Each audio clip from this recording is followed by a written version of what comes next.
इकरा चौधरी जी।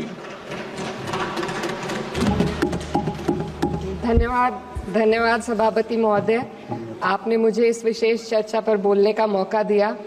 भारत के संविधान के 75वें वर्ष की चर्चा के मौके पर मैं सबसे पहले संविधान बनाने वालों की दूरदृष्टि को सलाम करती हूँ।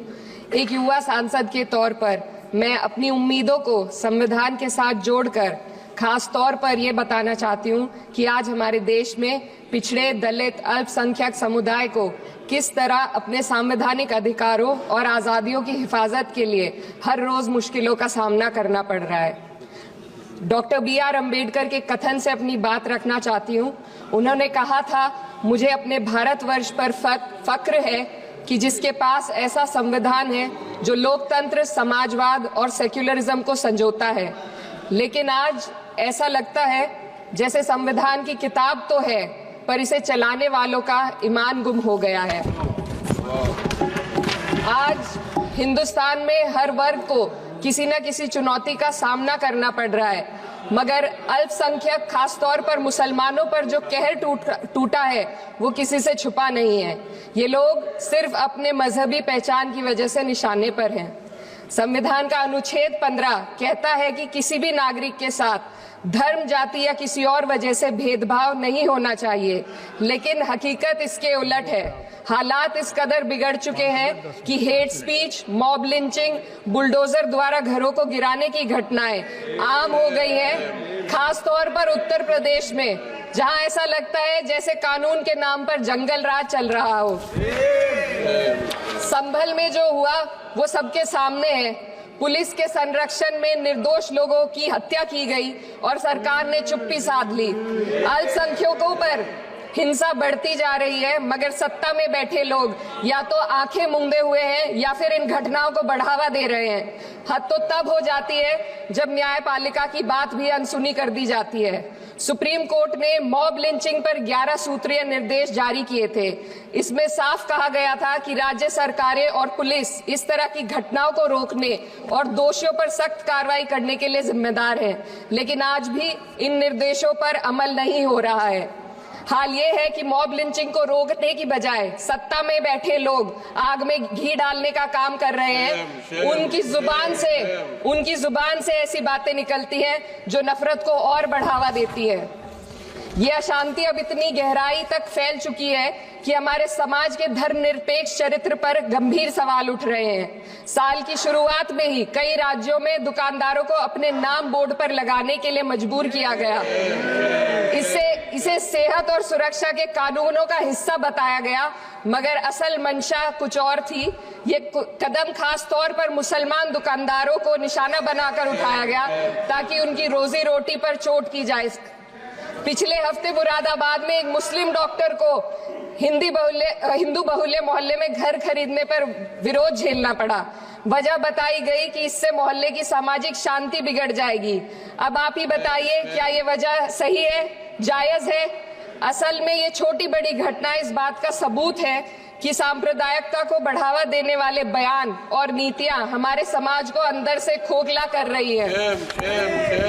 उत्तर प्रदेश में यति नरसिंहन ने बेहद घटिया बयान दिया, लेकिन सरकार इन बयानों पर कोई कार्रवाई नहीं कर रही।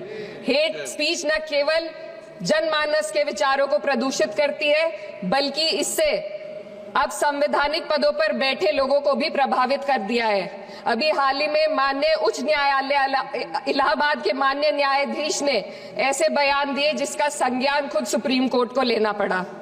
संविधान के अनुच्छेद 29 और 30 ने अल्पसंख्यकों को उनके मजहबी और सांस्कृतिक हक दिए हैं ताकि वो अपनी पहचान को बचा सके और अपने संस्थान चला सके, लेकिन आज उन्हीं हकों पर हर तरफ से चोट की जा रही है। वक्फ जैसे बिल लाकर उनके धार्मिक अधिकारों को छीनने की कोशिश की जा रही है। आज अल्पसंख्यक समुदाय को संविधान द्वारा दिए गए अपने बुनियादी अधिकार पाने के लिए लंबी लड़ाई लड़नी पड़ रही है।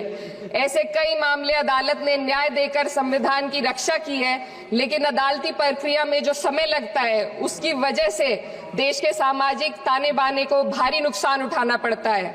मिसाल के तौर पर इलाहाबाद हाई कोर्ट ने 2004 के मदरसा एक्ट को रद्द कर दिया था, जिससे मदरसों के संचालन पर सवाल उठे। हालांकि सुप्रीम कोर्ट ने बाद में इस फैसले को पलट दिया और एक्ट को वैध करार दिया, लेकिन इस प्रक्रिया में जो समय लगा उसने अल्पसंख्यकों को बेचैनी और संघर्ष के दौर में डाला है। इसी कड़ी में प्लेसेस ऑफ वर्शिप एक्ट 91 भी आता है और कई अन्य अधिकार, उन्हें भी इसी तरह अदालती लड़ाइयों में उलझाया जा रहा है। ये स्थिति न केवल अल्पसंख्यकों के अधिकारों की राह में रुकावट है, बल्कि justice delayed is justice denied जैसी कहावत को सिद्ध करती है। मैं इस सदन से दुनिया भर के अल्पसंख्यकों की आवाज उठाना चाहती हूँ, खास तौर पर हमारे पड़ोसी देश बांग्लादेश में अल्पसंख्यकों के साथ जो हो रहा है वे दिल को गहरे तक चोट पहुंचाने वाला है। उनकी जान माल की हत्या की जा रही है। बांग्लादेश हो या हिंदुस्तान हो या कोई और देश, अल्पसंख्यकों की सुरक्षा, इज्जत और अधिकारों की हिफाजत हर सरकार की सबसे पहली जिम्मेदारी होनी चाहिए। मैं इस सदन से अपने देश के अल्पसंख्यकों के साथ बांग्लादेश के पीड़ित अल्पसंख्यकों की आवाज को एक साथ उठाना चाहती हूँ। ये वक्त की पुकार है कि हम सब मिलकर ये सुनिश्चित करें कि किसी भी इंसान को उसकी पहचान या मजहब के कारण डरकर जीने पर मजबूर ना होना पड़े। जहाँ हक छीने जाते हैं वहाँ अमन खो जाता है। ये बात हर सरकार को समझनी चाहिए। अगर हम सच में अपने संविधान का सम्मान करना चाहते हैं तो हमें नफरत और भेदभाव को खत्म करना होगा।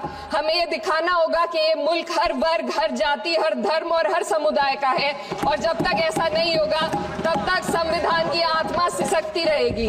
सर, अपनी बात को खत्म करते हुए मैं एक शेर अर्ज करना चाहती हूँ। ये दाग दाग उजाला, ये शब गजीदा शहर, वो इंतजार था जिसका, ये वो शहर तो नहीं। लेकिन अगर इस सदन में बैठे हम सभी सदस्य ये ठान ले कि हमें संविधान के मूल्यों को लागू करना है और उसे लागू करने का प्रयास करें, तो वह सुबह जरूर आएगी जिसके लिए लाखों भारतवासियों ने अपने जानों की कुर्बानी दी। हनुमान बेनीवाल जी